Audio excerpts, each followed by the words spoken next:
మనము ఈ దళితుల ఉద్యమం స్టార్ట్ అయిన తర్వాత ఇక్కడ డబ్బు చెప్పు విషయంలో వాస్తవంగా మనకి ఉద్యమం స్టార్ట్ అయింది, డబ్బు చెప్పు పింఛన్ వస్తుందని చెప్పేసి ఆనాడు ఉన్న ముఖ్యమంత్రి కూడా నేను డబ్బు చెప్పు పింఛన్ ఇస్తా, మాదిగల్లకి ఆర్థిక ఆదుకుంటా అని చెప్పేసి మాటించిన సందర్భాలు ఉన్నాయి. కానీ ఎలక్షన్ల వరకే మనల్ని ఎవరైనా ఉపయోగించుకుంటారు. ఆ ఎలక్షన్లు అయిపోయిన తర్వాత మనల్ని పట్టించుకునే నాలుగు లేకుండా అయిపోయింది. కారణం ఏంటంటే మనము సమిష్టిగా లేకపోవడం, అంటే ఏకతాటిపై ఉంటే ఎవరినైనా మనం ఎదిరించవచ్చు. మనం ఏకతాటిగా లేకపోవడమే దీనికి కారణం అనేది నేను అనుకుంటున్నాను. ఇంకోటి ఏంటంటే వ్యక్తిగతంగా నేను ఒకటి చెప్పదలుచుకున్నాం కదా, మనం ఒక ప్రోగ్రామ్ ఇష్టం ఇక్కడ పారిశుద్ధ్య కార్మికులకు ఈ దేశంలో ఈ దేశాన్ని శుద్ధి చేసి తెల్లారేసరికి మన వాక్యాల ముందు కూడా శుద్ధి చేసినటువంటి పారిశుద్ధ్య కార్మికుల విషయంలో కమిటీ లేమని చెప్పేసి చెప్పడం జరిగింది. కానీ ఇంతవరకు ఇక్కడ ఈ మీటింగ్లో మాత్రం ఒక పారిశుద్ధ్య కార్మికులు కూడా తీసుకురావడం అనేది బాధాకరం విషయం. ఎందుకంటే నిరంతరం వాళ్ళు ఉద్యోగ భద్రత లేక కనీసం వాళ్ళకు జీతాలు లేక ఎన్నో ఇబ్బందులు పడుతున్న పరిస్థితి మన కళ్ళ ముందు కనిపిస్తుంటుంది. ఈ రోడ్డు మీద రోడ్డు వచ్చి శుభ్రం చేసి మనకి అన్ని విధాల చెడు రోగాలు కాకుండా చూసుకునేటువంటి పారిశుద్ధ్య కార్మికులు. అటువంటి పారిశుద్ధ్య కార్మికుల విషయంలో మనం ఎందుకు నిర్లక్ష్యం చేస్తున్నాం? ఎందుకంటే పారిశుద్ధ్య కార్మికులు అనేటువంటి ఎవరుంటారు?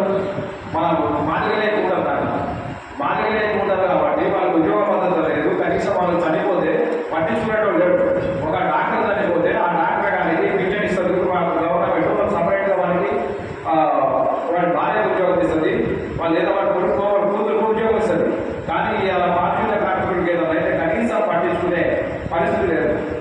అలాంటప్పుడు ఆ పారిశుద్ధ్య కార్మికుడిని దగ్గర పోయి అయ్యా నీ పరిస్థితి ఇది ఏంటి అని చెప్పి మనం అడిగితే ఆ పారిశుద్ధ్య కార్మికులు అనమాట మన ప్రధాన డిమాండ్ ఏంటంటే పారిశుద్ధ్య కార్మికుల్ని ఏంటనే పర్మనెంట్ చేయాలి.